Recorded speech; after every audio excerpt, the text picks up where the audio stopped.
Information इसलिए चाहिए होती है ताकि वो जितनी भी बिजनेस की एक्सेसिबिलिटी, बिजनेस की एबिलिटी है, उसको एक्सेस करे, ताकि वो हायर पेजेस और बोनस, ताकि उनको ज्यादा हायर वेजेस और बोनस मिले, ठीक है,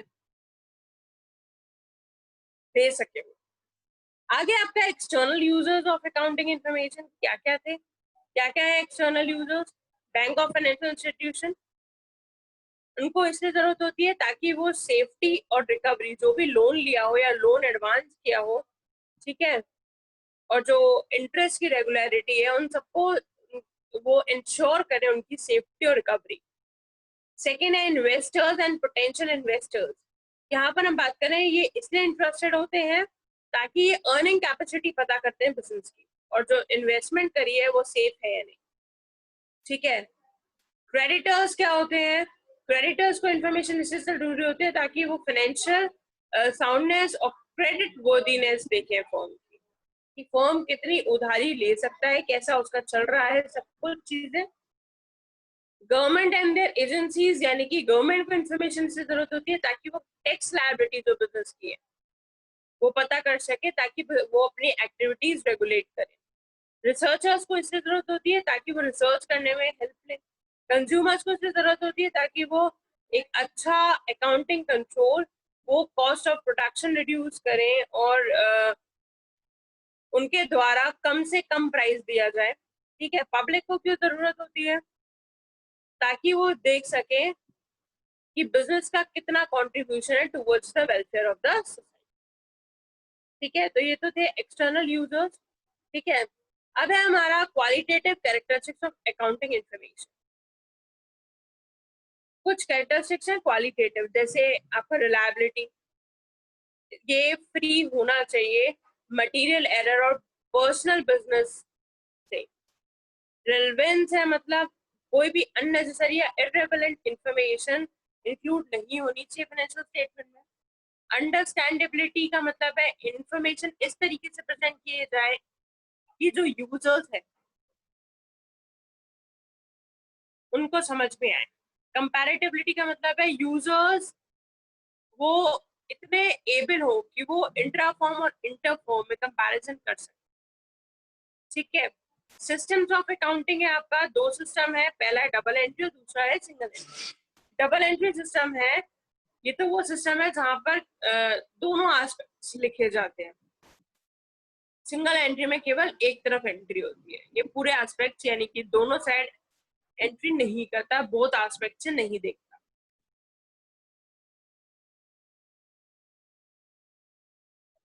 लास्ट है आपका चैप्टर 1 का topic, role of accounting in business.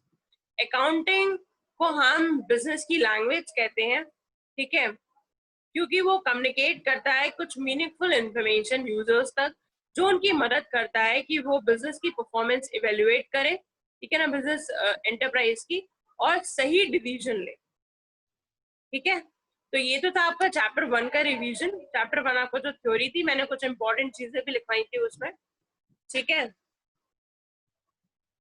अब हम आगे बढ़ते हैं चैप्टर 2 की तरफ।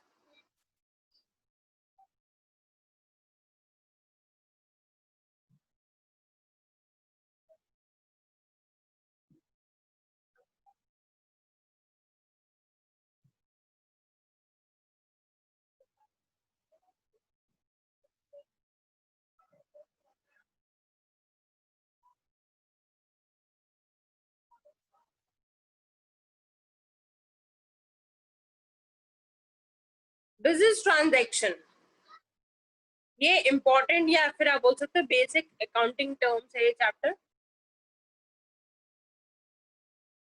मैं उन्हीं थ्योरी चैप्टर्स का रिवीजन कराऊंगी जो आपके सिलेबस में है।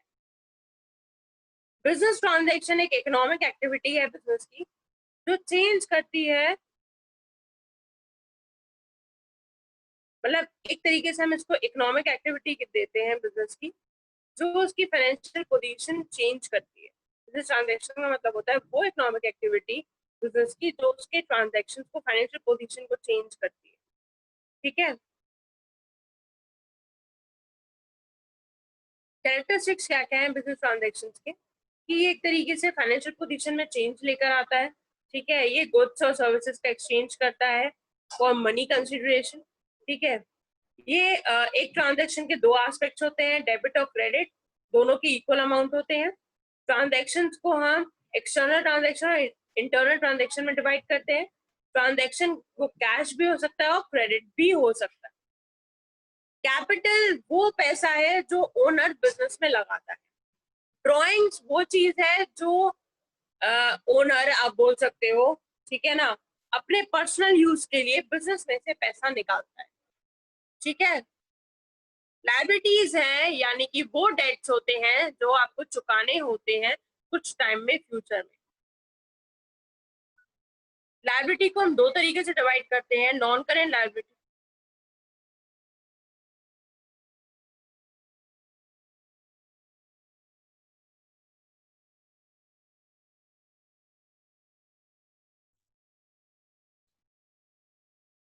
नॉन करेंट लायबिलिटी होती है, ये वो लायबिलिटी होती है जो यूजुअली पेबल होती है एक साल के अंदर।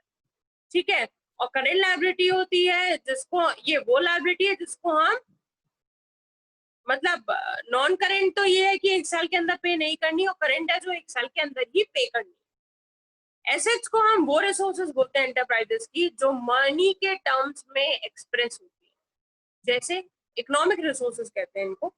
एसेट्स को हम दो तरीके से डिवाइड करते हैं, करेंट एसेट और non current asset. Current asset होते हैं बिजनेस के जो हम सोचते हैं उनको एक साल के अंदर कैश में कन्वर्ट कर सकते हैं।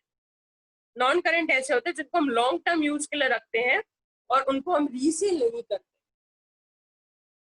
ठीक है, फिक्स एसेट्स होते हैं आपके नॉन करेंट एसेट्स जो बिजनेस के यूज के लिए होते हैं और सेल के लिए नहीं, रीसेल के लिए नहीं होते। फिक्स एसेट्स को भी हमने दो तरीके से डिवाइड किया है, टेंजिबल और इनटेंजिबल। टेंजिबल वो होते हैं जिनको हम देख सकते हैं और टच कर सकते हैं, जैसे plant and machinery, land and building, furniture etcetera. Intangible वो है जिनको हम देख नहीं सकते ना छू सकते हैं, जैसे goodwill, patent, trademark, computer software etcetera. Fictitious assets वो एसेट्स होते हैं जिनका ना कोई रियल वैल्यू होती है ना कोई फिजिकल फॉर्म होती है, पर हम इनको एसेट्स कहते हैं एक लीगल ग्राउंड्स के बेसिस पे, जैसे डिस्काउंट और issue of debentures, underwriting commission, preliminary expenses, ये सब फिक्टिशियस एसेट्स। एक्सपेंडिचर का मतलब होता है वो पैसा जो हम खर्च करते हैं कि हम एक तरीके से कोई एसेट को खरीदते हैं, ठीक है, या कोई सर्विस देते हैं, वो पैसा जो हम खर्च करते हैं ये सोचते हुए, हम लॉन्ग टर्म के बारे में सोचते हुए खर्च करते हैं। इसको हम दो तरीके से, दो तरीके के एक्सपेंडिचर होते हैं आपके, कैपिटल एक्सपेंडिचर और रेवेन्यू एक्सपेंडिचर। ठीक है, कैपिटल एक्सपेंडिचर होता है जिसको हम, जो हमारी जिसको हम इंकर्ड इसलिए करते हैं ताकि वो हमारे जो फिक्स्ड एसेट के, जो एग्जिस्टिंग फिक्स्ड एसेट्स हैं उनकी वैल्यू को इंक्रीज करे।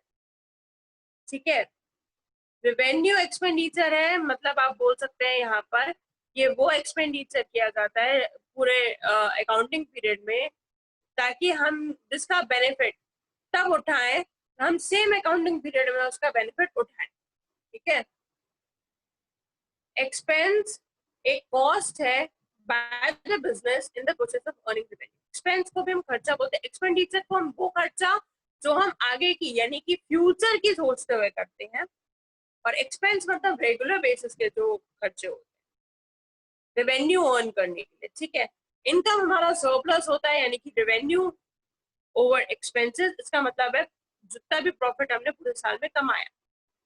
प्रॉफिट एक अगर प्रॉफिट का मतलब है कि जो टोटल रेवेन्यू होता है टोटल एक्सपेंसेस से ज्यादा है, ठीक है, during the accounting period.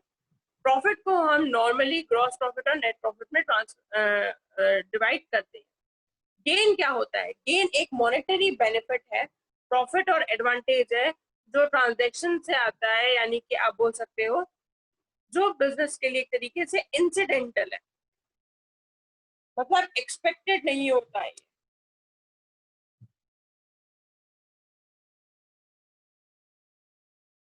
Loss आप जानते हैं, यहाँ पे खर्चे ज्यादा होता है, रेवेन्यू कम होता है, वो हमारा लॉस कहलाता है।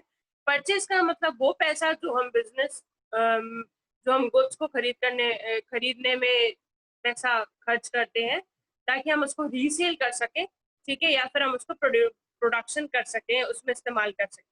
सेल्स है जब हम गुड्स को बेचते हैं, ठीक है, जो हमने ऑलरेडी खरीदी होती है या मैन्युफैक्चर की जाती है बिजनेस से, उसको हम सेल्स कहते हैं। गुड्स मतलब वो प्रोडक्ट होते हैं जिसके साथ बिजनेस यूनिट डील करता है, वो सारे आइटम्स जो परचेज किए जाते हैं या सोल्ड किए जाते हैं एक normal ordinary course of business में, ठीक है। स्टॉक का मतलब है ये वो गुड्स है जो सेल के लिए होती है, जैसे नॉर्मल कोर्स ऑफ बिजनेस में सेल करनी है, या फिर आप बोल सकते हो for the consumption in the production, मतलब जो गुड्स एंड सर्विसेज का प्रोडक्शन होगा उसके लिए उसका कंजप्शन कर सकते हैं। या फिर आप बोल सकते हो ओपनिंग स्टॉक को हम दो तरीके से रखते हैं। आपका स्टॉक एक तरीके से होता है माल हमने रख लिया है कि आगे जाके ये माल बिक सकता है और हमने उसको रख लिया। स्टॉक दो तरीके के होते हैं, ओपनिंग और क्लोजिंग। स्टॉक में और भी टाइप्स होते हैं, stock of raw material, stock of semi finish goods और stock of finish goods.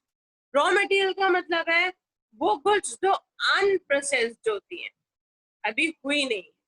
Semi finish goods जो आगे की प्रोसेसिंग अभी जिसमें बाकी है, और फिनिश गुड्स जिनकी प्रोसेसिंग कंप्लीट हो चुकी है और अभी तक वो बिकी नहीं, ठीक है।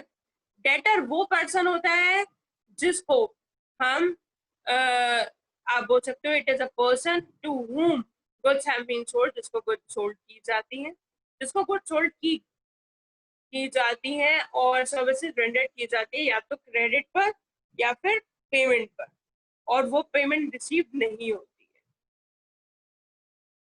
और क्रेडिटर होता है वो पर्सन जिससे हम परचेज करते हैं, सर्विसेज लेते हैं क्रेडिट पर और जिसकी पेमेंट हम नहीं करते, वो हमारा क्रेडिटर कहलाता है, ठीक है।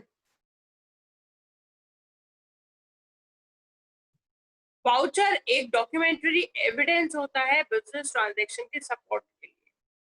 लास्ट चैप्टर 2 का पॉइंट है आपका डिस्काउंट। ये वो रिडक्शन है किसी भी प्राइस में, आप बोल सकते हो, जो सेलर बायर को देता है। डिस्काउंट दो तरीके के होते हैं, ट्रेड डिस्काउंट और कैश डिस्काउंट। ट्रेड डिस्काउंट को हम रिबेट कहते हैं जो सेलर अलाउ करता है, सॉरी, एक फिक्स परसेंटेज पर, जो लिस्ट प्राइस है उसके एक फिक्स परसेंटेज पर सेलर अलाउ करता है बायर को।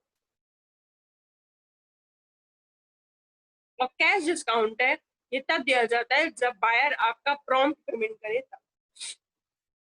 तो इसी के साथ मैंने आपका चैप्टर 1 और चैप्टर 2 का रिवीजन कंप्लीट कर दिया है और मेरा आज का टॉपिक खत्म हो गया बच्चों। अगर आपको कोई डाउट है तो यू कैन आस्क। मंडे से हमारे टेस्ट स्टार्ट हो रहे हैं। पहला टेस्ट में आपका अकाउंटिंग इक्वेशन का लेने जा रही हूँ, तो मैं आपसे आशा करती हूँ कि आप टेस्ट देने जरूर आएंगे। उससे पहले किसी को कोई डाउट है, मंडे को आपको स्कूल भी जाना है रजिस्ट्रेशन के लिए। रजिस्ट्रेशन फीस आपको पता चल गई होगी, 300 रुपीज, ठीक है ना। तो और आपको अपनी कॉपीज भी सबमिट करनी है जिसका काम आप करते जा रहे हैं, ठीक है, प्रिंसिपल मैम को। आप किसी को कुछ पूछना है तो आप पूछ सकते हैं। यस, पूछिए मयंक। मैम जो आपने फर्स्ट चैप्टर पढ़ाया था तो उसमें जो मैम अकाउंट्स की डेफिनेशन थी उसके बाद जो उसके वेरियस पार्ट थे, बेटा आवाज नहीं आ रही आपकी मयंक, हेलो थोड़ा तेज बोलिए। मैम जो अकाउंट्स की डेफिनेशन थी फर्स्ट चैप्टर में मैम, उसके बाद जो उसके पार्ट्स नहीं थे, क्लासिफाइंग, समराइजिंग, तो मैम उसमें तो बस आपका वर्ड्स था इधर, तो मैम बहुत पैराग्राफ दिया हुआ है। कोई दिक्कत नहीं है, आप उसमें वो डेफिनेशन भी लिख सकते हैं, ये तो मैंने रिवीजन करवाया है, ठीक है। Okay.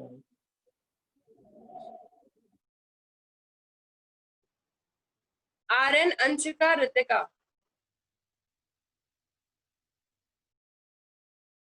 Yes Aryan. Ma'am ma'am इसमें जो अकाउंटिंग प्रिंसिपल चैप्टर आ रहा है मैम, वो चैप्टर 3 है ना। और मैम पेटी कैश बुक नहीं आ रहा ना। Okay ma'am, thank you ma'am.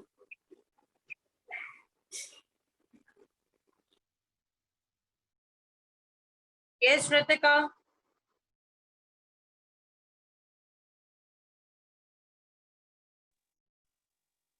आपने चैप्टर नंबर 5, 6, 8 के थोड़ा तेज बोलो, आपकी आवाज नहीं आ रही है रितिका।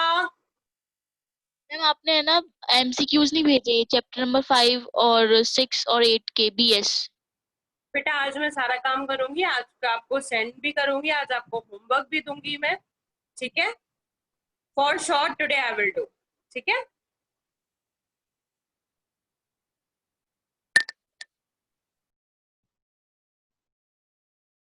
और किसी को कोई doubt, any query? Kavya, I am not able to see you. बिना जब तक मैं आपको देखूंगी नहीं, मैं आपकी क्वेरी नहीं बताऊंगी। Open your video Kavya.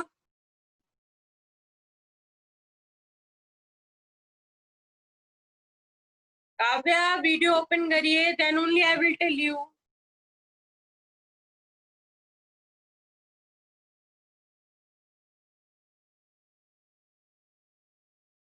Yes बोलिए बच्चा।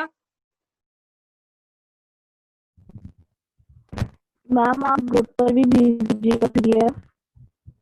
क्या बेटा? मैम आप पीडीएफ ग्रुप पर भी भेज दीजिएगा।